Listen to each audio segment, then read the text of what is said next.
Assalamualaikum warahmatullahi wabarakatuh. Alhamdulillahil karimir rahman, 'allamal qur'ana khalaqal insan, 'allamahul bayan. Asyhadu an la ilaha illallah wa asyhadu anna Muhammadar Rasulullah. Allahumma salli ala Muhammad wa ala ali sayyidina Muhammad. Ya ayyuhalladzina amanu taqullah, wahai orang-orang yang beriman di Masjid Al-Munawwarah ini, di Tanah Abang ini, ittaqullah, tingkatkan ketakwaanmu, ketaatanmu kepada Allah Subhanahu wa taala haqqa tuqati, sampai pada derajat takwa yang sesungguhnya. Jangan cuma takwa yang biasa-biasa saja. Wala tamutunna, bahkan buat target sebagai misi hidup kamu, jangan sampai kamu mati dan kamu illa wa antum muslimun. Sudah benar Islamnya, sudah total bersama Islam, mati bersama Islam atau berislam sampai mati.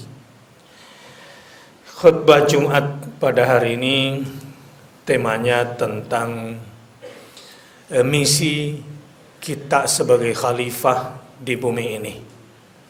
Saya ingin mengingatkan lagi peran kita, khususnya kita yang hidup di Jakarta, lebih khusus lagi yang tinggal di Tanah Abang dan sekitarnya.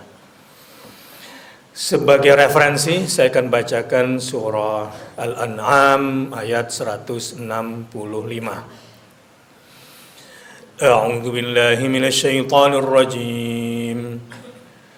Wa huwal ladzi ja'alakum khalaifa fil ardh, وهو الذي جعلكم خلائف الأرض ورفع بعضكم فوق بعض درجات ليبلوكم فيما آتاكم إن ربك سريع العقاب وإنه لغفور رحيم.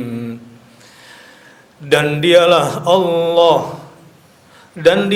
Allah yang menjadikan kamu penguasa di bumi. Jadi selain Dia menjadikan kita penguasa di bumi, Dia pula yang menentukan leveling, derajat-derajat kita.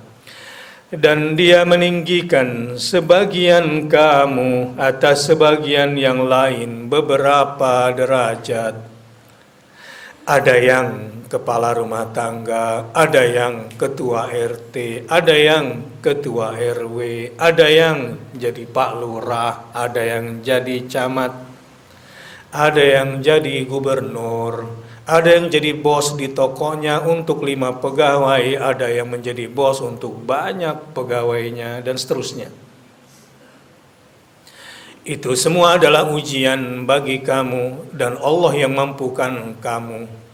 Ada yang istrinya 1 bahagia, ada yang istrinya 2 bahagia, ada yang punya anak banyak bahagia. Allah yang mampukan kamu bisa seperti itu. Kalau kamu bersyukur akan ada nikmat yang Allah tambahkan, tapi jika kamu kufur, dengarkan ayat ini. Inna rabbaka sari'ul iqab. Jika kamu dimampukan menjadi penguasa, tapi kamu jahat, kamu keluar dari aturan Allah, sesungguhnya inna rabbaka, Tuhanmu itu sari'ul iqab, cepat sekali balasannya kepada kamu. Tapi kalau mau bertobat dengan cepat, wa innahu laghafurur rahim, dan sesungguhnya Allah itu Maha Pengampun, bukan cuma Ghafurun sekaligus Ar-Rahim.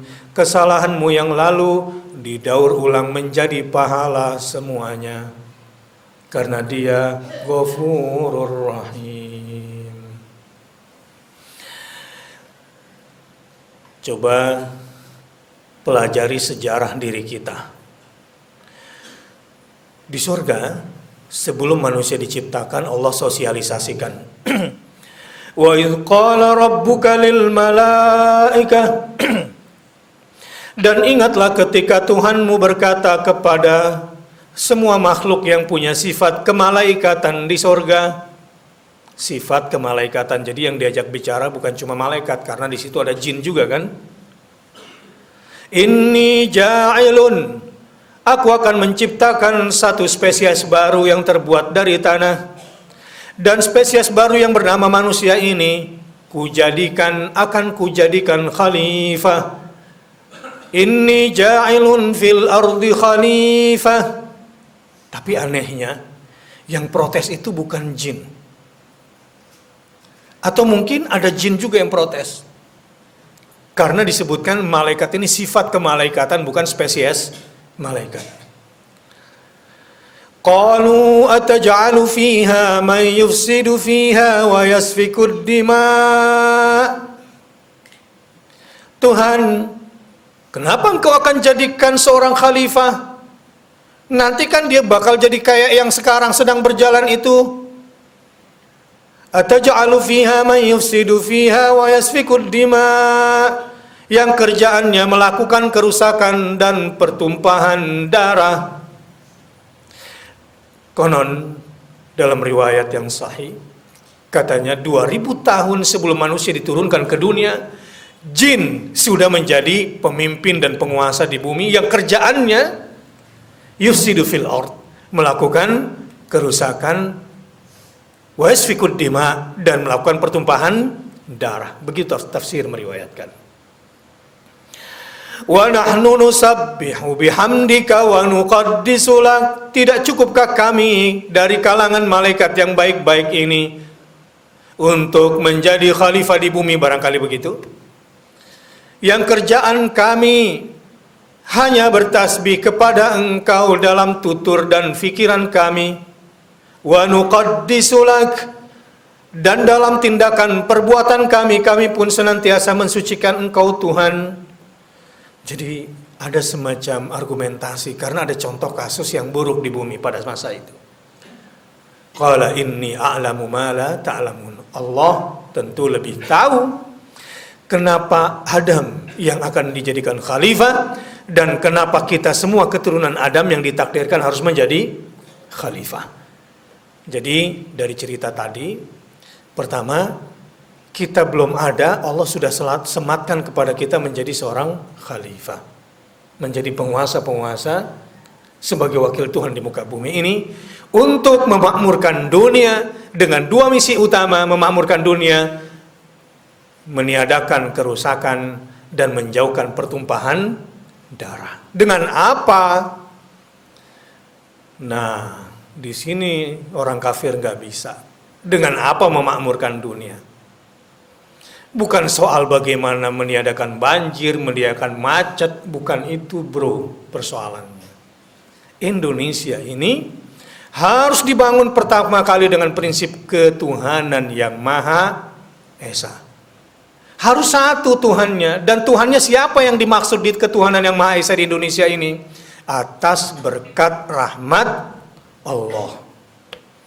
Ketuhanan yang Maha Esanya ini nggak bisa patung, nggak bisa kodok, nggak bisa batu, nggak bisa pohon, nggak boleh tiga, nggak boleh banyak. Yang esa itu cuma satu, siapa? Allah. Tapi masalahnya memang untuk menjadi khalifah itu pasti harus ada musuhnya dari awal. Ketika Adam diturunkan bersama Hawa, wa qulna ihbitu minha jami'an, keluar. Terusirlah Adam dan Hawa. Kenapa terusir? Karena mereka semuanya bermaksiat kepada Allah. Memangnya Adam dan Hawa bermaksiat? Sebetulnya enggak. Lalu apa yang membuat dia bisa keluar? Fa'azallahuma syaitan. Adam dan Hawa digelincirkan, ditipu daya oleh setan. Ini masalahnya.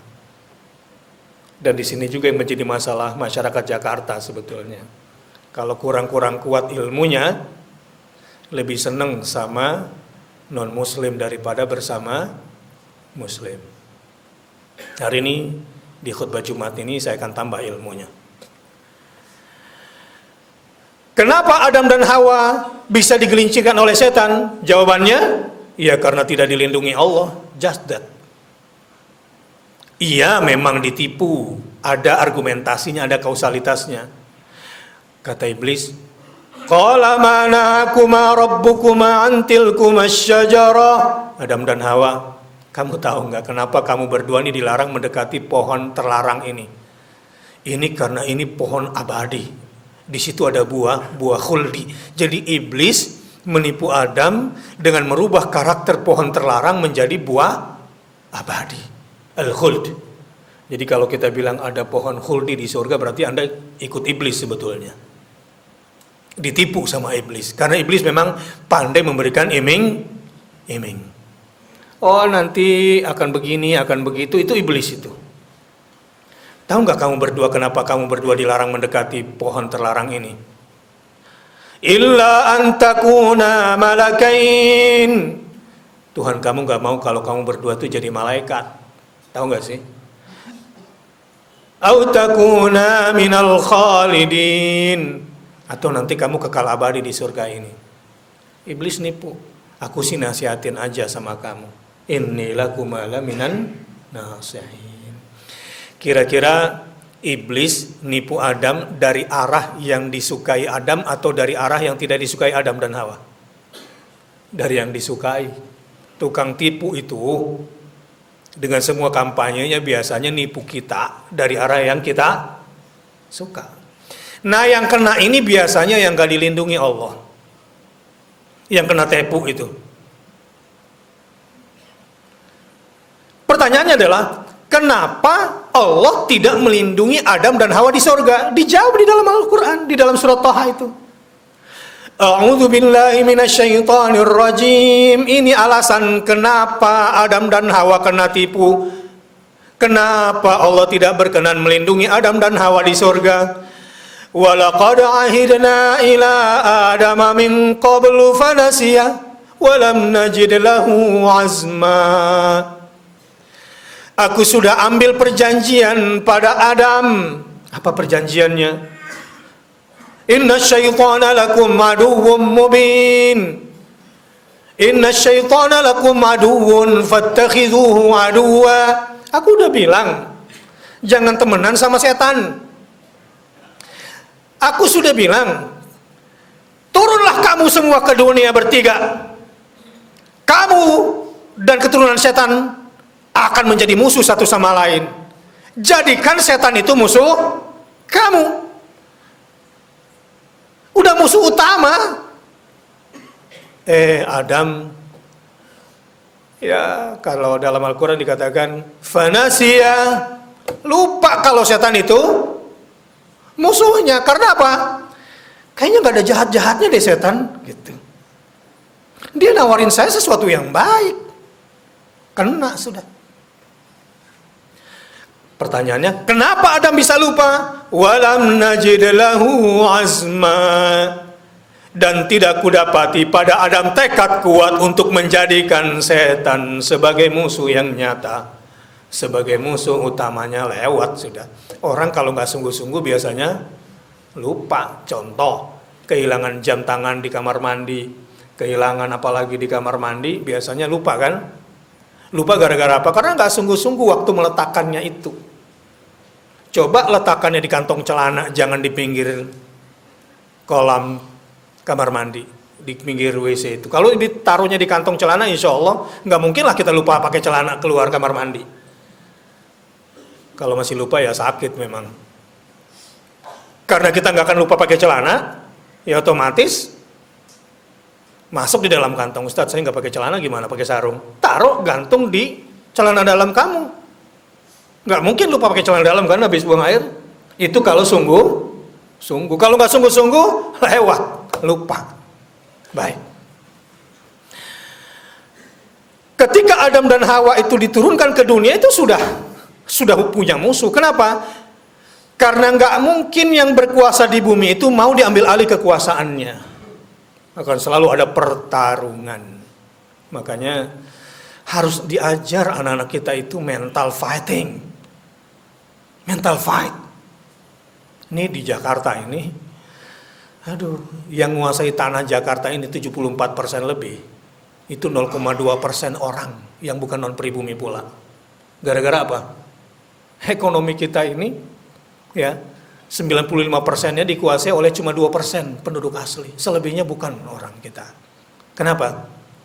Kena tipu. Sama siapa yang tipu? Setan.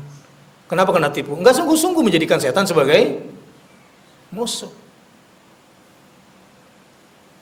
Jadi apa yang harus kita lakukan?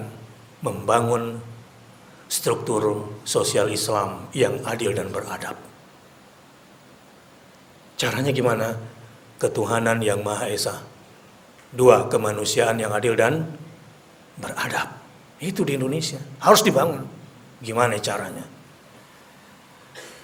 Ya, kalau kita lihat ya, ngapain juga sih Rasul mesti hijrah ke Madinah? Padahal kondisi sosial di Madinah itu lebih ribet daripada kondisi Mekah. Yang kedua, setan di Madinah itu belum dikenal. Setan di Mekah sudah dikenal sama Nabi. Kenapa? Nabi itu aslinya orang Mekah, mau pindah ke Madinah. Orang Mekah itu pedagang, tinggal di Madinah. Madinah itu agraria, daerah pertanian. Ngapain juga Rasul mau pindah? Pedagang pindah ke daerah pertanian. Dan jelas-jelas pada saat itu nasihat Rasul salah juga sama orang Madinah. Yang lain pada nyangkok, ada satu orang Rasul bilang jangan nyangkok. Akhirnya yang lain dengan metode cangkoknya itu kemudian penghasilannya banyak. Rasul kemudian dia datang, ya Rasulullah, aku ikut nasihatmu, akhirnya gagal di pertanianku. Rasul kemudian berkata dengan jujur, antum a'lamu bi umuri dunyakum, kamu lebih tahu tentang urusan dunia kamu. Tapi Rasul jalani itu. Di Madinah, sistem ekonomi Yahudi sudah eksis, sistem sosial Yahudi sudah eksis. Yang duluan tinggal di Madinah itu bukan orang Arab, orang Yahudi. Makanya tempat-tempat strategis di Madinah itu dikuasai oleh orang Yahudi. Orang Arab itu tinggalnya di lembah-lembah. Oke, tapi Rasul harus hijrah. Ikuti perintah itu. Demi apa? Membangun struktur sosial Islam. Sunda Kelapa, dulu Pulau Kelapa ini namanya ini, Jakarta ini. Ya, di situ mungkin kekuatan Hindu dan Buddha mungkin pada masa itu. Datanglah Fatahillah, dirubah menjadi Islam, dihajar lagi setelah itu oleh Belanda. Nah, sampai sekarang belum sembuh-sembuh. Karena masih suka ditipu oleh setan. Pada dulu, zaman Fatahillah atau kemenangan menjadi Jayakarta, dirubah menjadi Batavia oleh Belanda, kemudian kemerdekaan diubah lagi menjadi Jakarta. Ini adalah sebuah proses pertarungan. Jadi singkat kata Rasulullah kemudian harus memimpin di Madinah, membangun struktur sosial Islam. Setelah itu balik lagi ke Mekah, dan Fatu Makkah dikuasai lagi kota Makkah. Saudara-saudara, jadi sudah mengerti apa yang dimaksud dari khutbah ini. Selama kita tidak dipimpin oleh Muslim, oke, nggak macet, mungkin nggak macet, tapi akidahmu macet. Pendidikan Islam kamu macet. Syiar-syiar Islam kamu macet, diganti takbiranmu dengan Jakarta Night Festival. Karena dia nggak paham. Apa itu syiar-syiar itu, dia nggak paham. Itu korban-korban yang lagi di depan masjid, karena dia nggak paham ini syiar. Di dalam Al-Quran, wa may yu'azzim sya'airallah. Itu orang-orang haji itu kelakuannya kalau memang dinilai dari kacamata orang kafir kayak nggak waras. Ngapain juga muter-muter itu di Ka'bah 7 kali? Cium-cium rebutan Hajar Aswad lah, lempar-lempar jumroh lah. Itu syiar, simbol, syiar-syiar Islam yang termasuk menjadi budaya kita itu, ya mengagungkan Allah di malam takbiran itu bagian daripada syiar. Nggak sama dengan Jakarta Festival Night, nggak sama. Oke, mungkin nggak banjir, tapi lo kebanjiran kemaksiatan, kebanjiran minuman keras, kebanjiran investasi haram, yang itu tidak mendatangkan keberkahan. Hanya ketika pemimpin orang Islam yang beradab dengan semua kelemahannya yang bisa membawa kamu ke surga. Kalau pemimpinnya kafir, nggak mungkin lu diajak ke surga, itu intinya. Untuk itu, bangun, sadar. Daripada muslim tapi korupsi, mending dan lebih gampang nyembuhin penyakit korupsi daripada penyakit musyrik. Pemimpin yang kadang-kadang ada korupsi-korupsinya bisa kita tandem lewat wakilnya, lewat kepala dinasnya, lewat KPK, itu bisa diatur. Tapi nyembuhin penyakit kafir susah, malaikat kagak datang. Malaikat nggak turun, itu rumah. Yang di dalam rumah itu ada patung, malaikat rahmat nggak masuk. Yang masuk malaikat apa? Malaikat Israel. Itu rumah yang ada lukisan bernyawa, malaikat kagak masuk. Nah sekarang, ini bukan masalah biasa. Kepemimpinan Islam itu bagian daripada akidah. Wa may yatawallahu minkum fahuwa minhum. Barang siapa yang memilih pemimpin kafir, maka dia bagian dari si kafir. Ini bukan masalah sederhana. Dan urusannya sampai ke neraka, bro. Bisa kekal kita di dalam neraka. Ini persoalan akidah.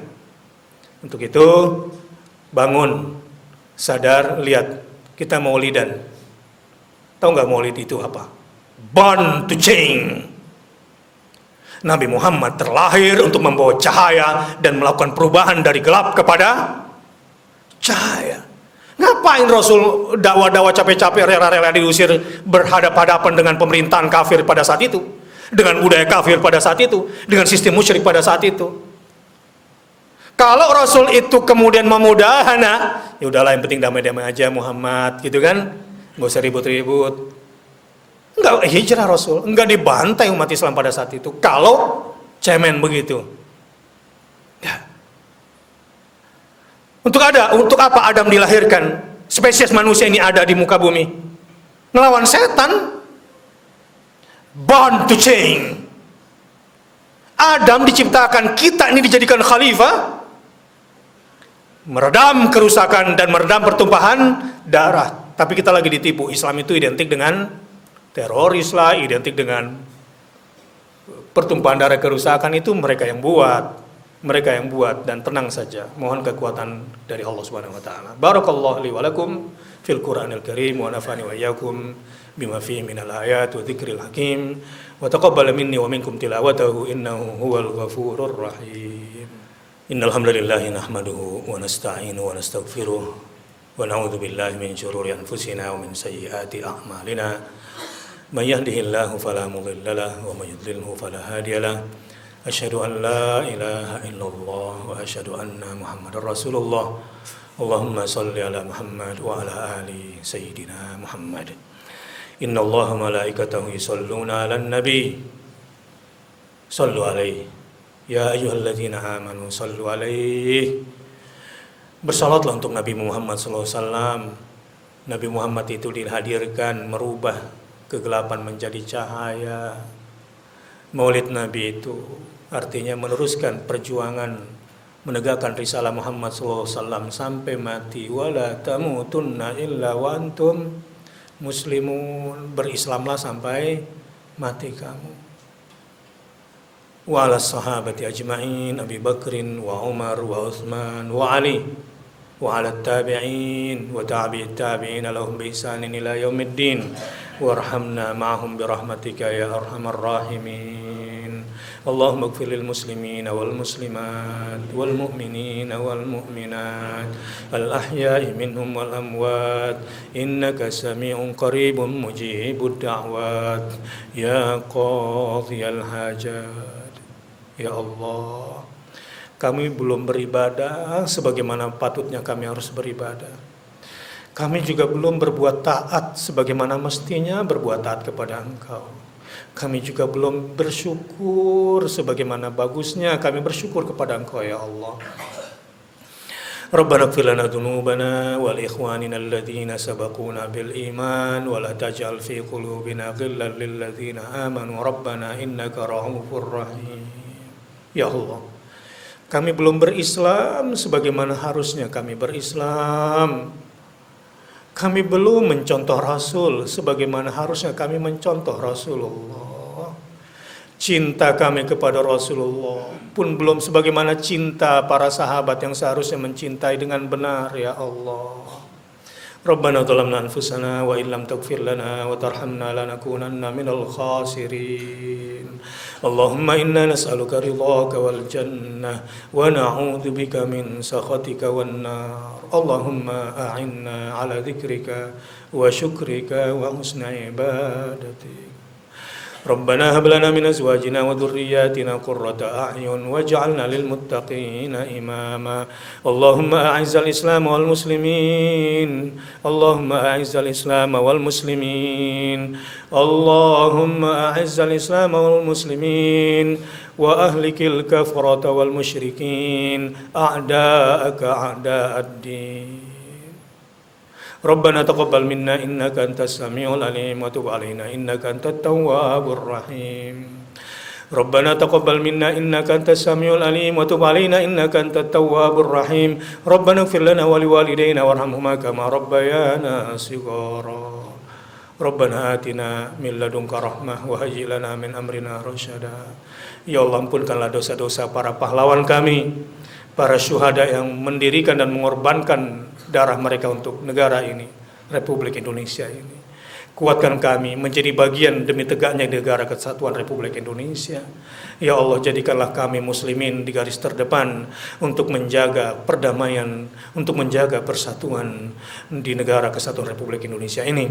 Rabbana atina fid dunya hasanah wa fil akhirati hasanah wa qina adzabannar. Ibadallah, Inna Allah ya'muru bil adli wal ihsan wa ita'i dzil qurba wa yanha 'anil fahsya'i wal munkari wal baghi ya'idzukum la'allakum tadhakkarun. Fadhkurullaha al-'azima yadhkurukum washkuruhu 'ala ni'amihi yazidkum wa la dzikrullahi akbar wallahu ya'lamu ma tasna'un.